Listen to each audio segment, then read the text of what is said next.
and welcome to our next lecture on science and religion. So we're going to begin this lecture with the idea of truth values. Now truth values, there are two truth values, true and false, and they're really just technical terminology for saying sentences or propositions, more of which later are either true or false. Contradictory sentences have opposite truth values, as we can see here, and equivalent sentences, we say, have the same truth values. So we can see our examples here. We've got of sentences: the Earth orbits the Sun, that's true. The Sun orbits the Earth, that's false. In the case of the equivalent sentences, we have the Earth orbits the Sun and the Sun is orbited by the Earth, both of which are true, pretty much effectively because they say the same thing. More of that later as well.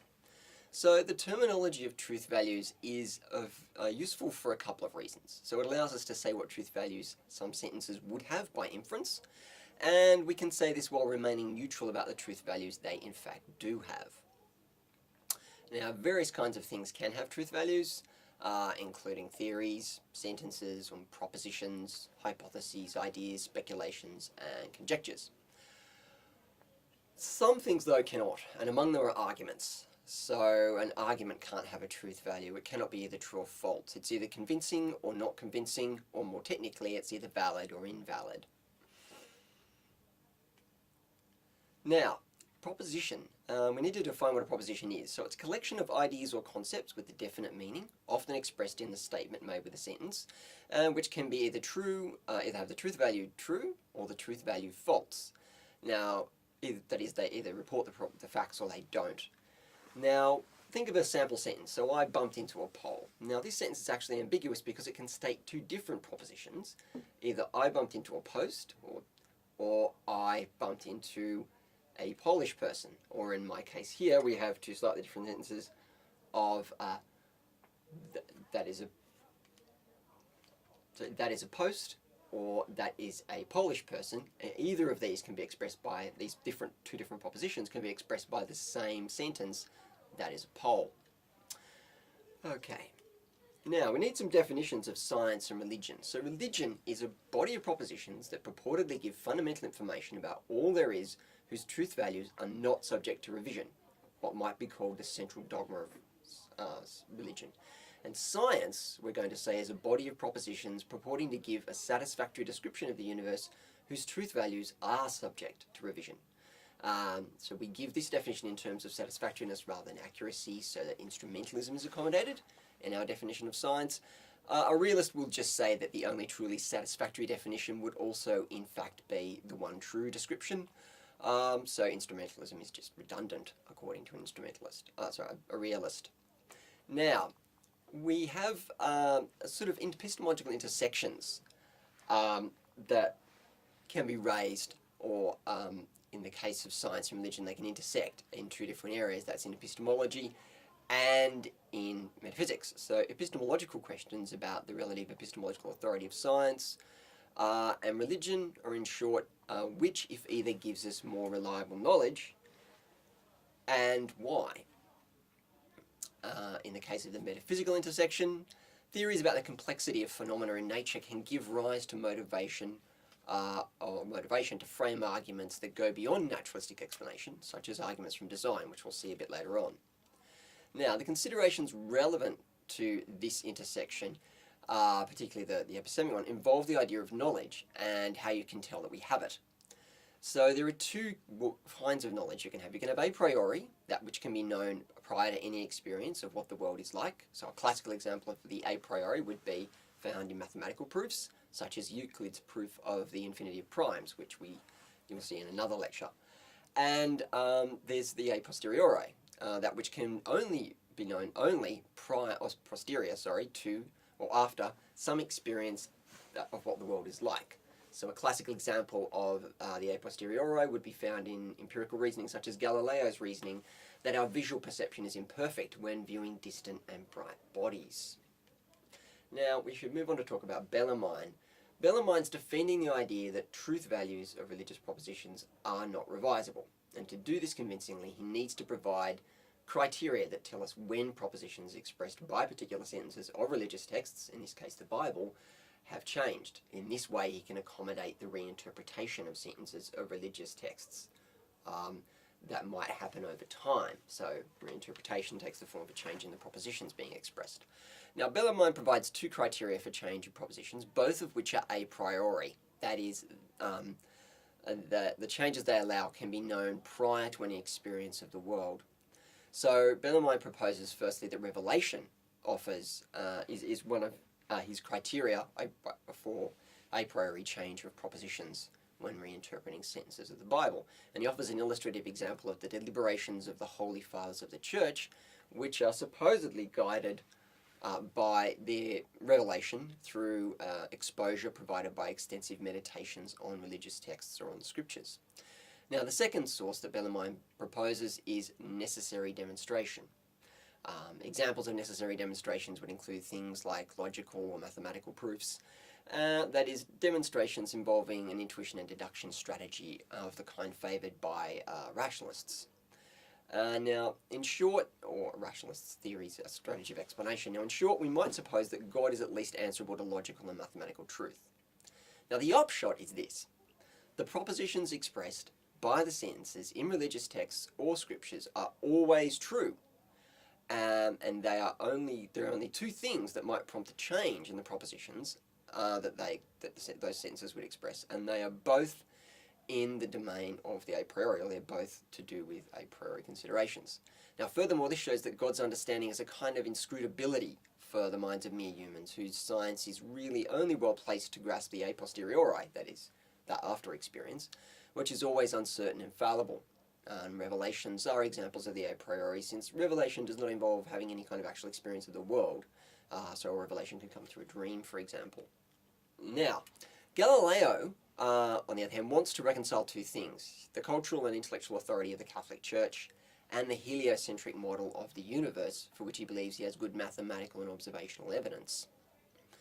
Now, Galileo needs an argument strategy that will allow him to introduce evidence drawn from mathematical and observational sources when making his case. And a purely positive strategy of argument would be difficult and a bit too tricky to pursue.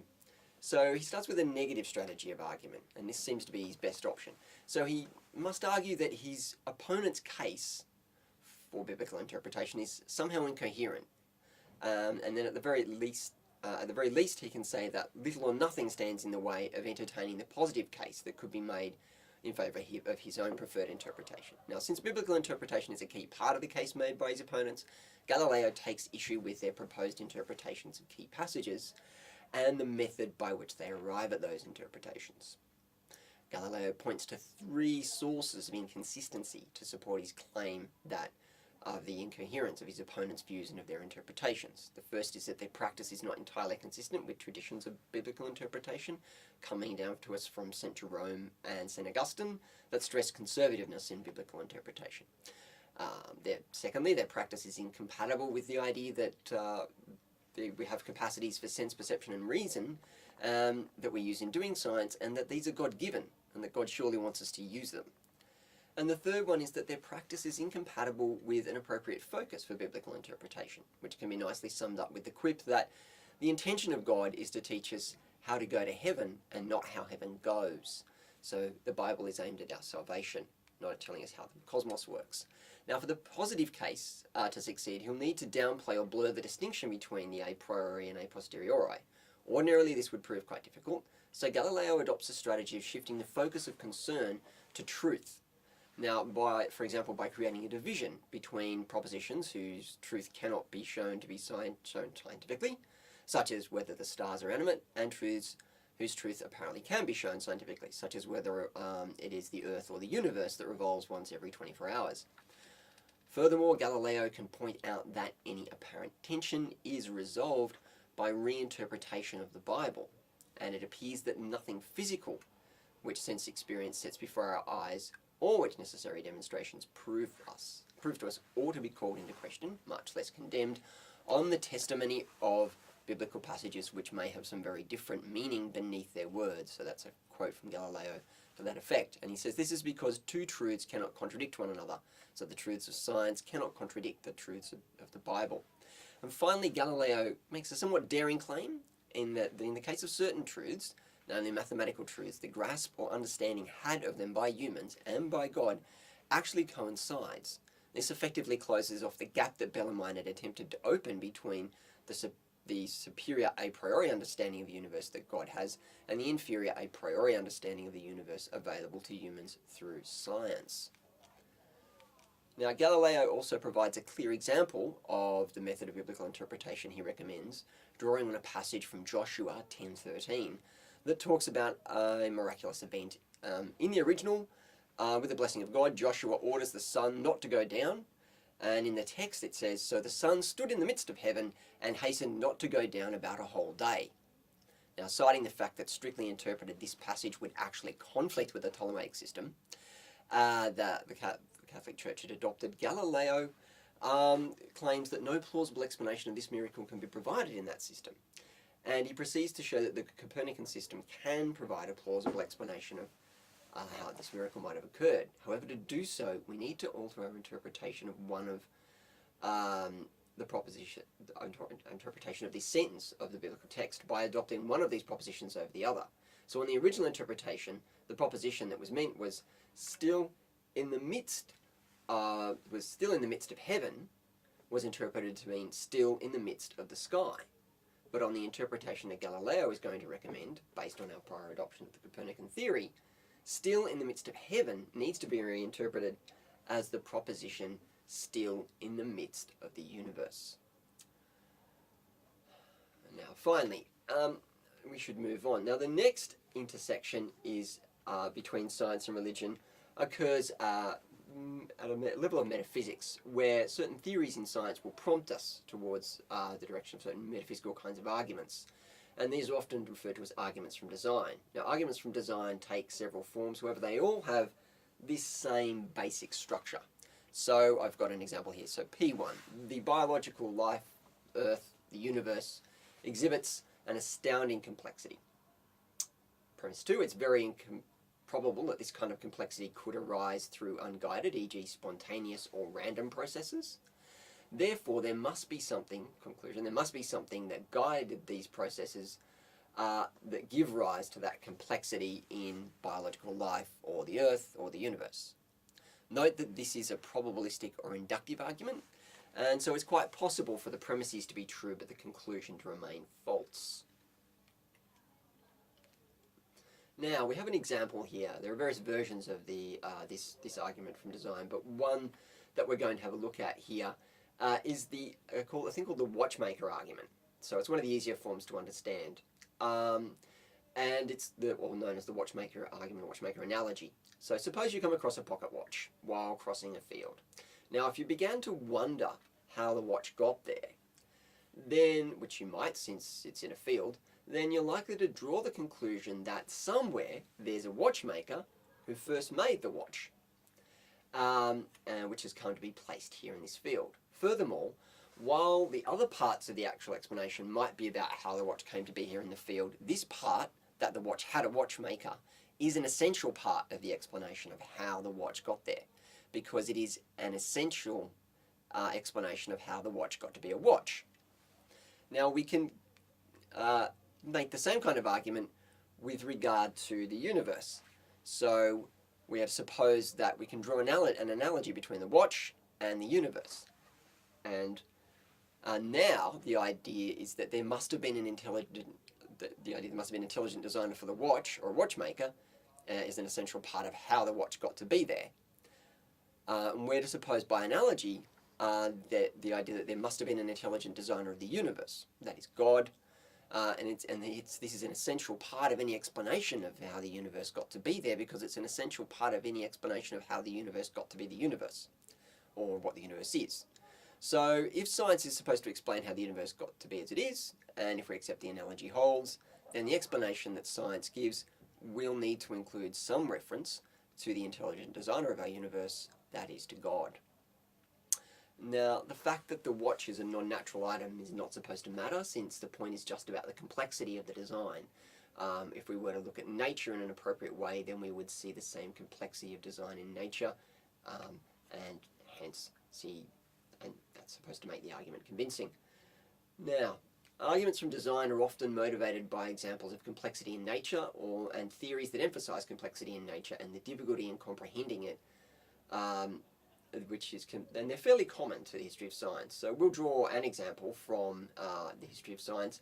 Ours is an example of the theory of emboîtement, which was common to preformationist theories of generation in the 17th and 18th centuries, which we will talk a bit more about it in another lecture. Now, to simplify, we will deal only with what's called the OVIST version of emboîtement. So the emboîtement theory explained the production of successive generations with the claim that each generation had been contained fully preformed in the preceding one.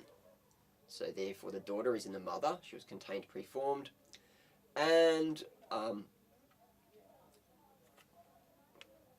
contained preformed in the mother, and the mother was contained preformed in the grandmother, and so on and so forth, all the way back.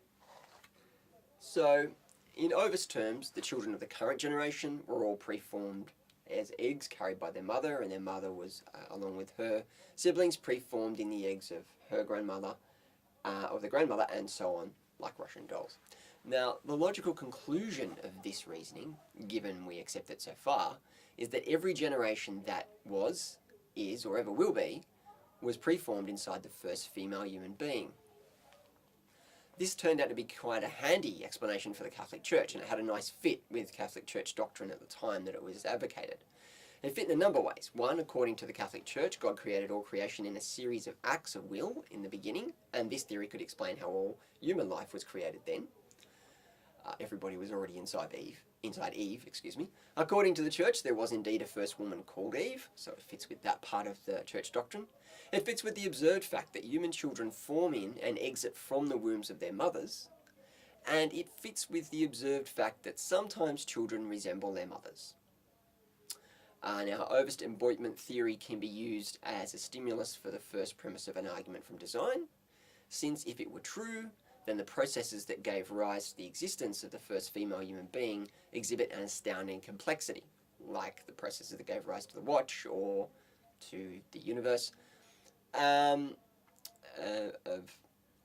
because it involves the creation of all the human beings that will ever will be. And of course, these days, emboîtement is recognised as to be false, and there are plenty of other contemporary theories, but there are plenty of other contemporary theories that can give rise to arguments from design. There's a famous argument from fine-tuning, which is an example of this. Now, we should just round off by finishing off for today. So just to recap, initially we looked at truth values and the truth values of true and false and how they might apply to sentences, and in particular we went on to look at how they would apply to propositions. Propositions are roughly, what you might call a proposition is roughly the meaning of a sentence, but there can be more than one meaning to a sentence. The one sentence can give expression to different propositions. And we use that to frame our definitions of religion, that the propositions of religion always have a truth value true, and our definition of science, that the propositions of science have revisable truth values. They can go from being true to being false. Now, we talked about the epistemological intersection, which is a kind of a conflict between Bellarmine and Galileo over epistemological authority, whether it should be with the church or with science. And then we talked a bit about the metaphysical intersection of, or concord, with the watchmaker analogy and emboîtement theory. Next time we'll be talking about Karl Popper and falsificationism. Thanks for watching, and I'll see you then.